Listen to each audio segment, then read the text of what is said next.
There's Chris Demm right there. Hello. There's BB Shea. Hey, yo.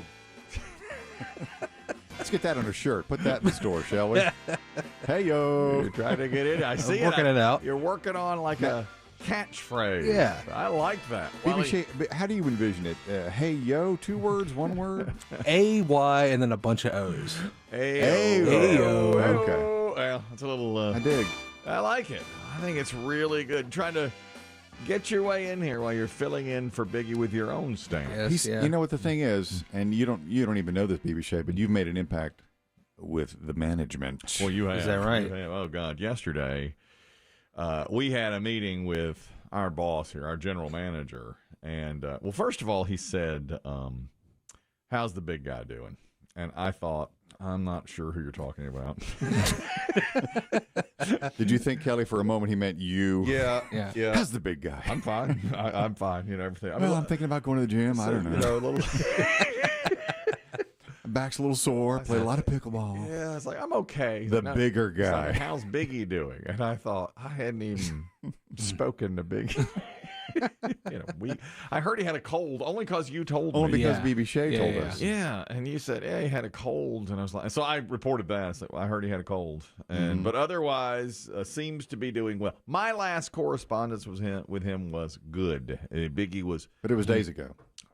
I'd say at least 10 days ago. Yeah. You know, he was in his facility. That's what Biggie's doing. He's working on his health, his weight. You know, we gave him 6, 8, 10 weeks, whatever he needs to take off. BB Shea doing a good job. Well, that's where you came in. The general manager said, after we discussed Biggie's health at length, he finished up our meeting by saying, well, that guy, tell what's his face, he's doing a great job. Sounds about right. So we made a note to let you know that what you're doing is not going unnoticed, BB Shea. Right. Sure he wasn't talking about Dave? No, well, he might have. Who knows? Yeah, who knows? Hard to say. Hard He, to say. he does that too. No, he said that guy, the kid filling in, is, pretty good. That guy. Pretty good. You made an impact on my home. You said something earlier this week that stuck with and caused a big conversation between my wife and myself last night. There was news was on, and it was talking about Elon Musk buying Twitter for $44 billion.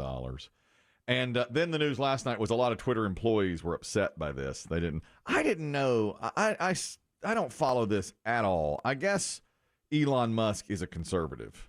I suppose. No, he's hard to pin down. He's very hard to pin down. I know that this is what I was watching on CBS last night, and they showed a clip from Fox News. And Tucker Carlson was saying this was the biggest win for conservatives since Donald Trump took the White House in 2016. And I thought, why? What is such a big win about Elon Musk getting Twitter? And then I thought, is he right wing or I don't know. My understanding is, unless your wife had an answer. No. My understanding is that when Elon Musk talked about purchasing Twitter. Is that he wanted to change how moderation is done. You know, almost every social media platform has a moderator. Like for instance, if you put up a nipple pic on Facebook, someone will pull that down. And they can. That's a moderator's job. And they are able to see that. Not everything, If but it's reported. If it's reported. Yes. Okay. Yes. So that's right. kind of how, they sort of police the content. Well, now Twitter has had moderators, some on the political right, think are too restrictive. Right. Twitter pulled Donald Trump. Yes. They suspended his account because he kept saying things about the election being stolen. That's right. Which many people believe to be true. That's right. Twitter does not. So the thinking is that when Musk says, I want to change the way Twitter's content is moderated, which means if you want to have maybe you can say more. You can say that type of thing and not be punished by Twitter. Now, Donald Trump, true to form, has said, I wouldn't go back if they asked me. Well, okay, right. And, well, it's funny you said that. I have dear friends on both sides of the aisle. That's how I work. But I reach across party lines. You know that. Come on. So there are guys in this building who are conservatives, and what'll happen is they'll start talking to me after Chris Demm leaves during the day. Oh, right, in code. And they'll come in and start saying, Is he gone? I noticed that happened the other day. You quickly switched talking about Dollywood. That's right. We were in an in-depth. You and one of your hardcore right wingers. Right wing. And what about that roller coaster? That's right. That's right. That was one of my colleagues who is to the right, and we were talking about right-wing politics. And then Chris Demm walked in, and we're like, oh, no. So Pigeon Forge, huh? Right, exactly. Okay. So yesterday, guy comes in, very right-wing. He said, I assume you've signed up for Donald Trump's new social media platform that he owns, that Donald Trump has started. And I didn't even know there was such a thing. And I was like, ho, ho, ho, looking into it. Believe you me. And he said, well, I've just signed up. And I'm... oh, God. For Truth Social? Yeah. Whatever? He said... Truth Social. That's going to be the biggest or Truth thing. Plus. I can't remember what it's called. I said, that's going to be the biggest thing there is. I'm looking at it. And then we got to talking about Elon Musk buying Twitter. Mm-hmm. And he said, this is great for conservatives because of what you just said, how he'll change the moderation. Here's what Shea said earlier this week that my wife and I discussed last night. You said you think social media, Twitter, should be a place where you can just basically put anything. It's like an open forum, you know? Yeah. And so and because it's freedom of speech, you know, Sure. and that's what Elon Musk has been peddling. Yes. Right. If you want to be a Nazi, be a Nazi. Right. Sure. Yeah, throw it out there. Throw it out Yes. there. Put it on. Yeah, whatever. And I thought, But see, that's the thing. Well, How do you moderate? Right. Yeah. What about pedos? Right. Yeah. What about Sure. pedos? Exactly. So you said that, and I said to my wife, now that seems like the right thing. If you have something to say it. It's an open forum, and it's about sharing ideas, and go ahead. But then you get somebody with a lot of power who may lead a bunch of people who follow him to do something like storm a Capitol. Sure. You know, that kind of thing. So where do you draw the line? So That's I'm the thing. thinking about this, I feel like if you're somebody with power and you're trying to get people to like do something dangerous or harm people, okay, cut that out. You can't do that. But saying something like the election's stolen, I don't think that should be a problem. But if Donald Trump says the election is stolen, he's got so much power. Sure. You know? But I mean, what does that entail people to do?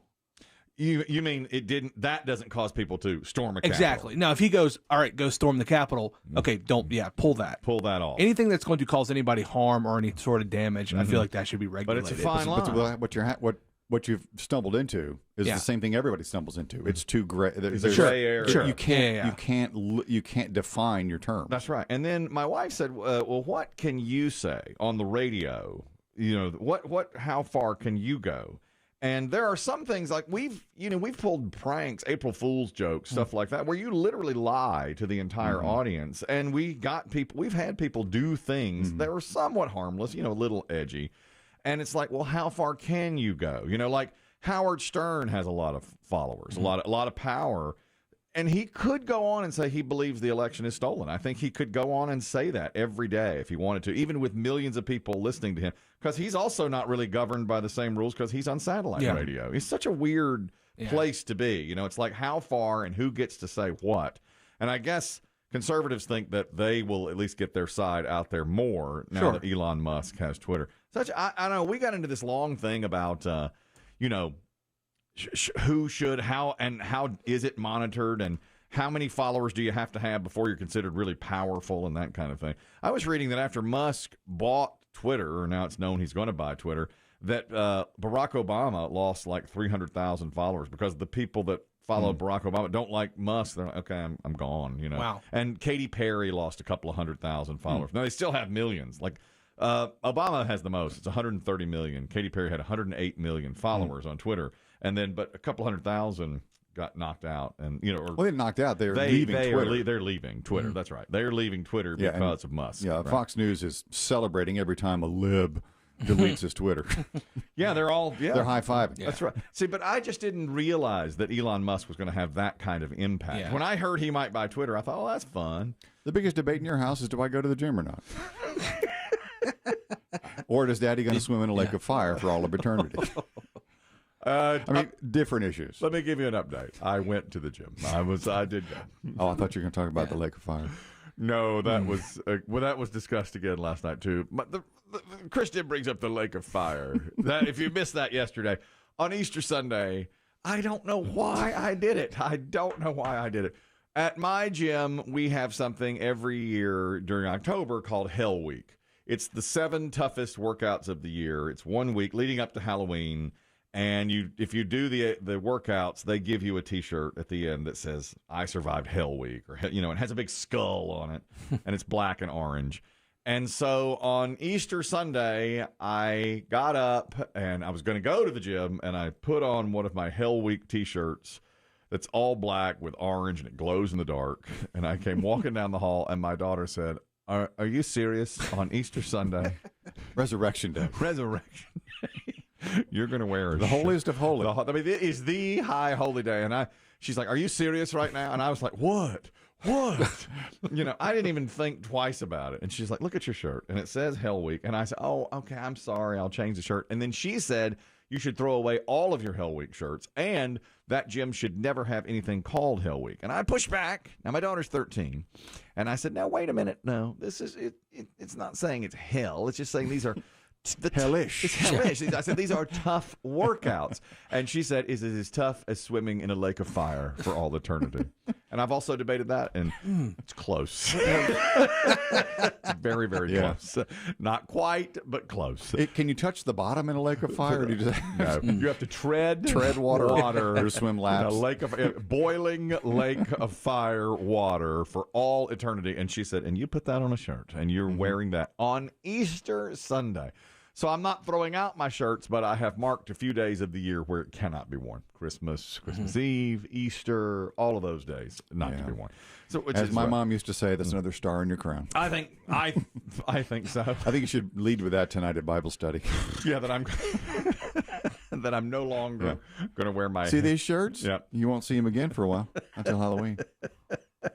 Maybe I should limit it to just like September, October. Yeah. In leading the up season. Yeah, in leading up to the actual event. Maybe you're right about that. Chris Demm just spotted something. There's I don't know why I thought of this. You were talking about swimming in a lake of fire. Yeah.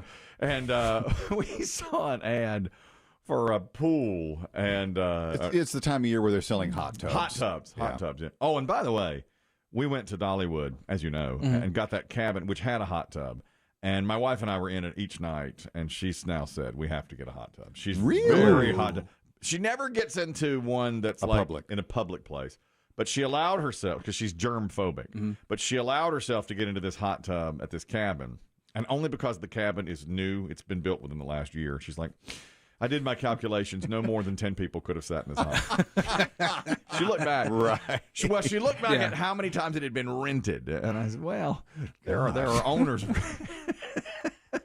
And she said, "Since only 10 or fewer people have fewer than 2 dozen buttholes in here."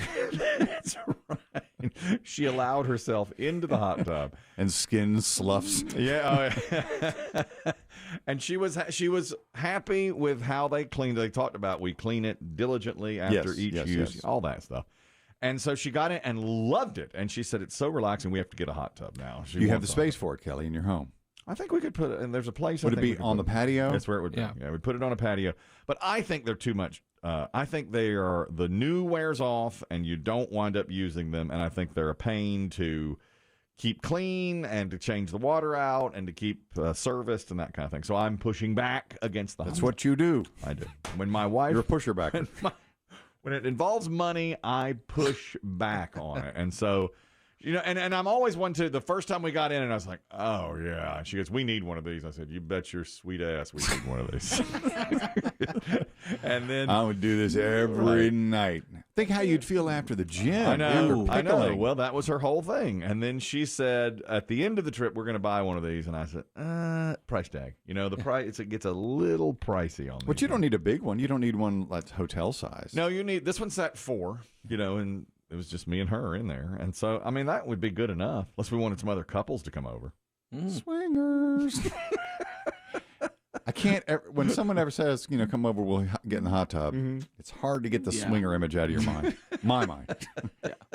And that's my problem. I'm dealing with it. Do you think that, though? Do you think that would be what people would say if I invited a bunch of couples over to come over and swing and have a hot tub? Come over and have a hot tub. I feel like it'd be like a party thing. Yeah. Because that'll always be, someone will always jokingly make the clothing optional joke. Of course. Exactly. But they don't mean it as a joke. Exactly. They're just testing the boundaries. Right. My son even said, "I didn't bring my suit." Yeah. Should that be a problem? Right. There's always that. My son, who's 17, said before we went, we said, by the way, the place has a hot tub. He's like, I'll be in it naked. And I'm like, all right, shut up. You know, that was one of the, he said, please. Yeah. And she's like, of course you'll take your swim trunks. And he's like, don't need them for the hot tub. You know, one of those. Yeah. Just an early one of those kinds of jokes. Well, we just saw an ad on television for hot tubs. And Chris Demm pointed out, you always see so much more than that. I've seen the ad before, and he goes, "There's a guy on a bicycle in one of these hot tubs," and I said, "I don't think so. You can't be serious. I mean, this is a hot tub." Well, sure enough, for about 2 seconds during the ad, he just pops up, and he's on a bicycle. You know, half his body out of the water and his lower half in, pedaling on a bicycle in the hot tub with the jets going. Yes, and they said, you know, for sore muscles and fatigue, and this is the right thing to do. So that can't be an actual rehab thing, can it? Is that a thing? I mean, you're halfway out of the water. I know. Is that something? Do they put? You put a stationary bike, an apparatus? In a hot tub? Does it come with like an add-on where you do that? I don't know. I've never seen anything like it. No, I've never seen that. What about these pools where they are just? There's swim pools where you don't go anywhere. You've seen that where the jets fire against you, so you're swimming. Yeah. They're like that thick. Like for exercise. Yeah. Well, some hot tubs have that where you turn on the jets from one side and the current just flows one way, so you can swim laps. Yes. Without it's like needing a 25-yard pool. It's like a treadmill, but a pool. Like a treadmill. And so you just stay in one place and swim. I think a lot of the elite athletes have those. It does work. Well, you know, if you can't always get to a pool, you can always just jump in your backyard. And you could do it. Turn on the. They probably turn it up to 8 miles an hour. And do it as long as you want, you know, and swim as long as you want. So I guess that's what's happening with hot tubs. Well, I don't know. We're into negotiations. I don't think we're going to wind up getting one. I just think we wouldn't use it. You know, I come home from work and I just sit and slump. You just sit. Well, you put a TV out there. Well, yeah. If you put a TV out there, I guess I could watch. That's what Daddy needs. I guess I could watch Friends reruns or whatever it might be while I'm out there. Yeah. Yesterday, boy, Dave turned me on to something yesterday. He and I both have YouTube TV. And this, again, I don't notice things.